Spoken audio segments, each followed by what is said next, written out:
Do you have a favorite oddball instrument? Well, this little guy right here is part theremin, part xylophone, and 100% fun.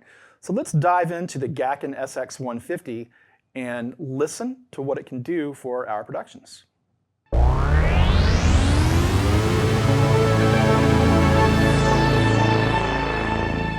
Hello, Internet. Chris Klein here with Alma Music Center in San Antonio, Texas. And today we're going to look at this weird little funky device, the Gakken SX-150 Mark II. But before we move on, I want to ask that you please subscribe to our channel and be sure to check out our other channels that are focused on accordion, bass, guitar, and piano. There's just no shortage of content coming from us, and we're trying to give you as much information as you can so you can make an informed decision. And we also want to hear your feedback so we can make informed decisions on what we're going to produce here at our home base in San Antonio. So now that we've gotten that out of the way, let's move ahead and let's listen to what this little thing can do. So stick around. Here we are with the Gakken Analog Synthesizer SX-150 Mark II. Now I got this off of Amazon a few years ago, 30, 40 bucks, I really can't remember. Today they're being sold as kits for about 60. I've seen them go for as high as 100. You know, I don't want to call it a toy. It is a musical instrument. Doesn't have a fantastic build. Everything is ready to break probably at any moment. But take care of it, leave it at home, whatever. You're probably going to get years of use out of it. Again, I've had mine for a few years, 4 or 5 years maybe. Somewhere in between a stylophone and a theremin. Got this little stylus here, and as I touch this strip, well, it's going to make sounds.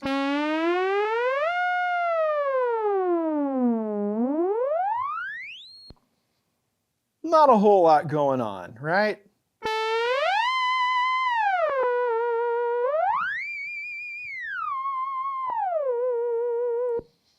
But we can manipulate the tone, the timbre, a little bit.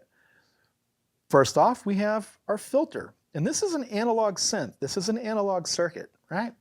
Not super fancy, but we do have a filter.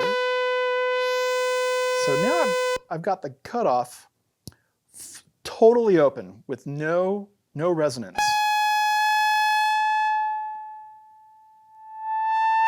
So it's a standard low pass type of filter, but let's turn the resonance up and let's see where this takes us. Ooh, listen to that. It's self-oscillating.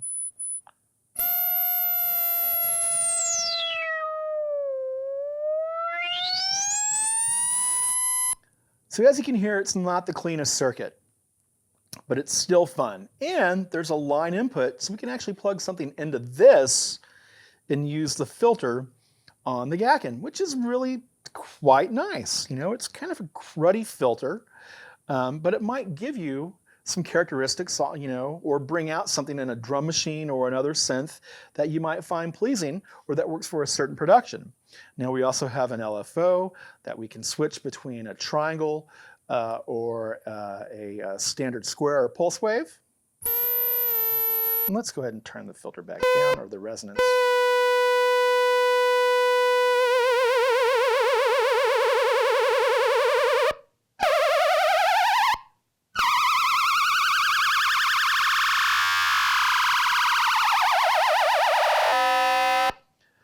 And the LFO rate goes so high that we really, in a sense, get it into FM territory.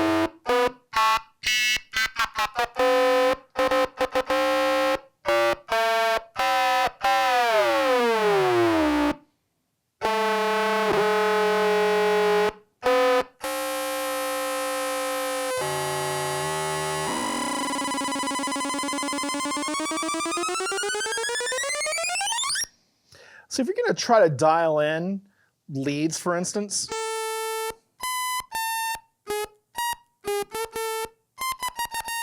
it's going to take a little bit of time to get that muscle memory, you know, happening in your brain, so you know exactly how far an octave is and how the pitches are relatable to the ribbon controller or the controller that we have here, this capacitance strip.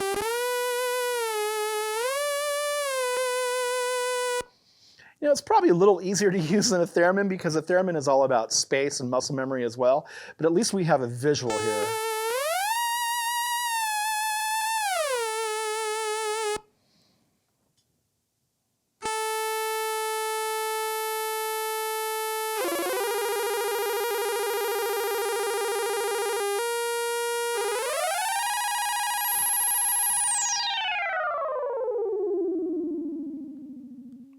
So we start going into like Forbidden Planet territory and stuff like that, you know. You think old.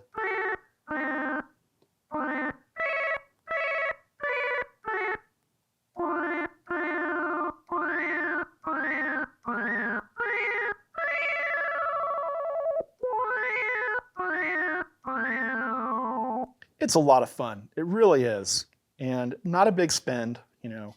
So depending on what you're doing, you might find some kind of use for it within the context of some sound design, or maybe you're doing some scoring soundtrack work, or whatever it happens to be.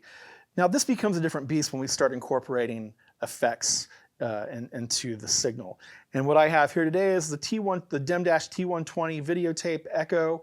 This is a stereo unit, but right now we only have it in mono mode. I have the Ghost Echo from Earthquaker, and then I have the Astral Destiny, also from Earthquaker, which this is kind of like your Brian Eno box. Earthquaker does a lot with, or a lot in regards to reverbs and delays and reverbs with pitch shifting, which is a lot of fun. This right here is a straight up delay box, but it has this tape quality knob, so you can get it to give you some of these characteristics of degraded VHS tape. For those of you that are fans of Boards of Canada and you know, other types of music in that vein or genre, you're probably going to get a lot of use out of this. So I'm going to go ahead and turn this on. So let's go ahead and engage this delay unit.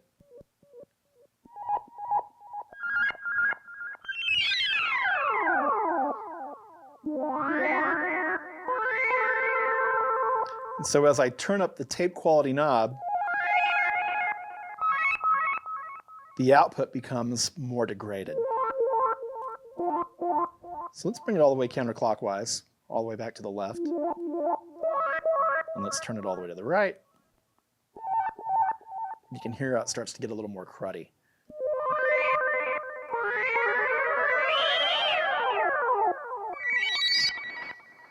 So let's go ahead and turn off the LFO.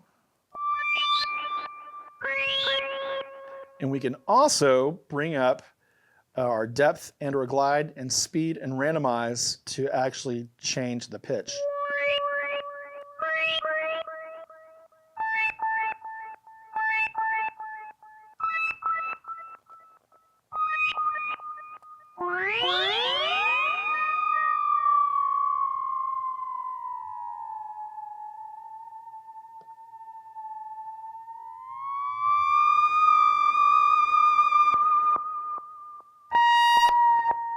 The intensity, of course, is our feedback.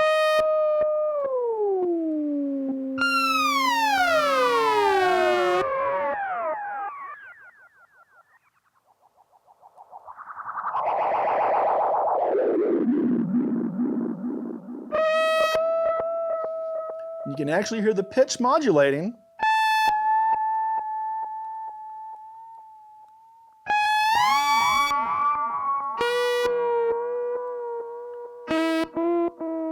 So imagine what this sounds like with proper, not that this is an improper, this is a not decent synthesizer, with more standard synthesizer fare. And this is going to take you to a lot of fun places. So let's go ahead and listen to the Ghost Echo.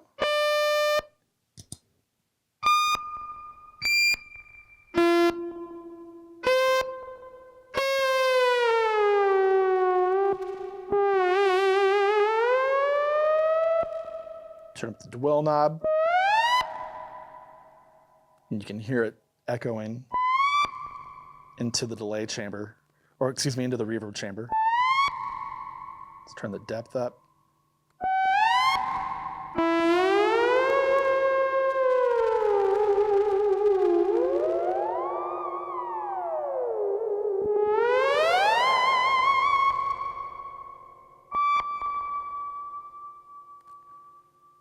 Now if we turn the depth up enough, this will also start to kind of self-oscillate, if you will.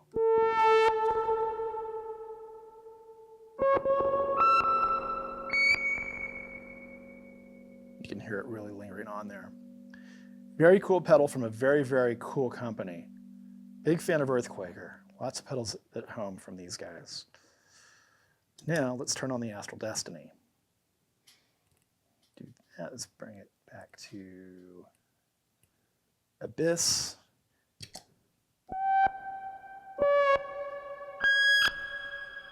We turn the length up. It almost becomes infinite.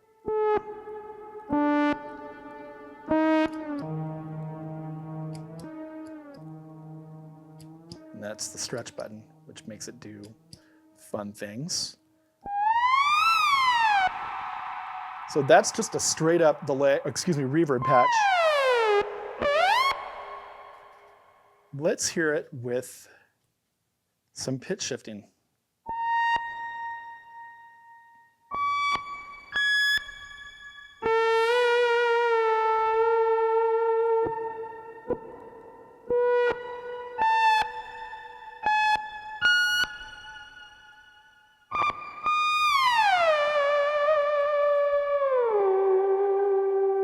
So that shimmer, there's a sub shimmer, and let's take it up to astral.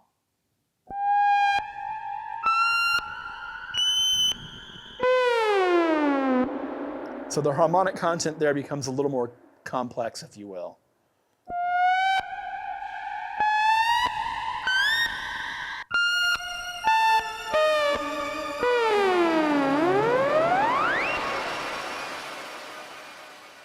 Lots of fun with this box.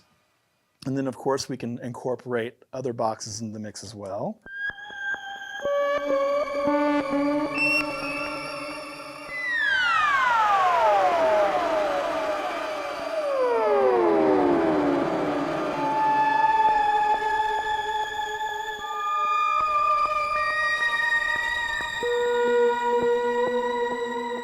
So now you have a completely different palette with this cheap little synthesizer, incorporating pedals that you may or may not have. Maybe you're going to be inspired. You're going to go, this is silly. Why would I do this?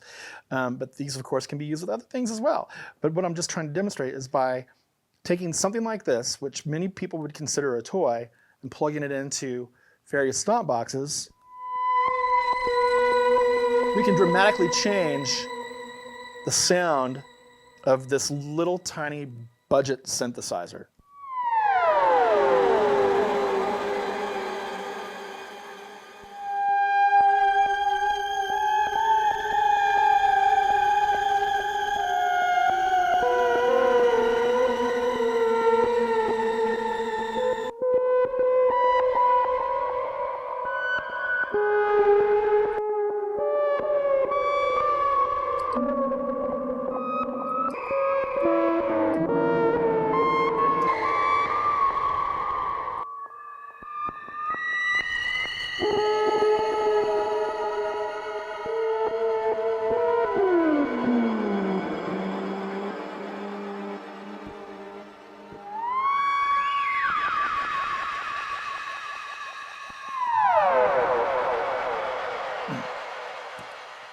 Turn them all off. And now we're back to just the sound of the Gakken SX-150.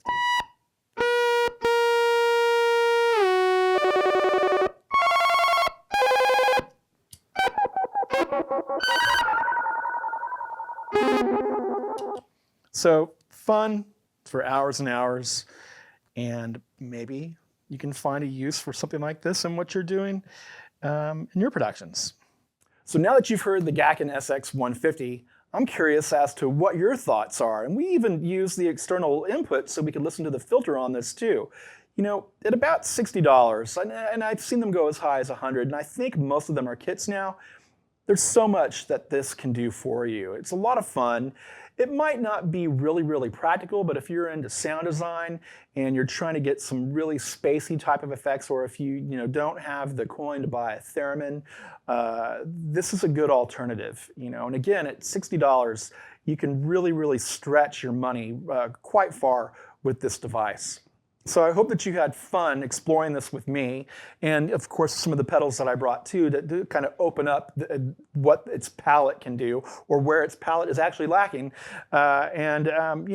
want to hear your thoughts on this. So again, let's keep it civil down below in the comment section. Let's keep it open. Let's have a friendly discussion on all these wonderful gadgets that exist today. And let's keep on creating. Let's keep on being kind to each other. We need more of that in the universe right now. And until next time, once again, I'm Chris Klein, Alma Music Center, and I'm looking forward to seeing you again. Bye-bye.